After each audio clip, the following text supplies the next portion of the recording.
जय श्री कृष्ण। हरे ओम शांताकारं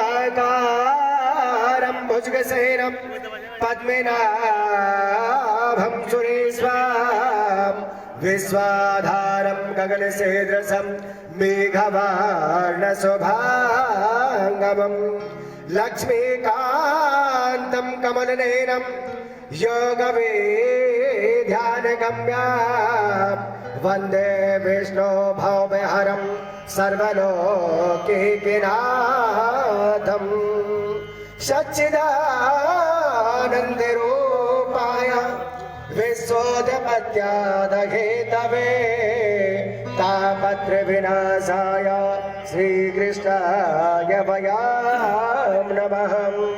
सर्वे भवन्तु सुखिनः सर्वे सन्तु निरामयाः सर्वे भद्राणि पश्यन्तु मा कश्चित् दुःखभाग् भवेत्। रोगान् शेषान् अपहंसि तुष्टान् हृष्टातु कामान् सकिलानभीष्टान् त्वमुआश्रितानां न विपन्नराणं त्वमुआश्रितानां प्रयान्ति सर्वबाधा प्रस्मरं त्रिलोका सकलेश्वरे एवमेव त्वया कार्यम् असमदवैर्विनाशनम्। ओम श्री विष्णवे नमः महालक्ष्मी नमः। ओम सर्वदेभ्यो नमः। यहाँ गच्छातिष्ठास्तं पूजयामि नमः।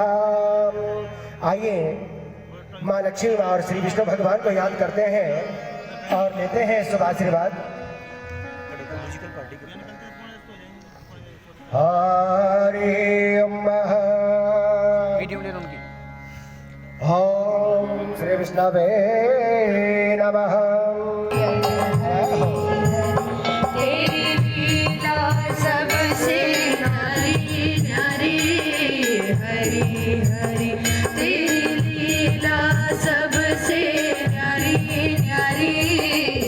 सभी बोलेंगे एक साथ श्रीमन्नारायण नारायण हरि हरि श्रीमन्नारायण नारायण हरि हरि भगवान नारायण नारायण ताली बजाएंगे भगवान को याद करते हैं। नारायण नारायण हरि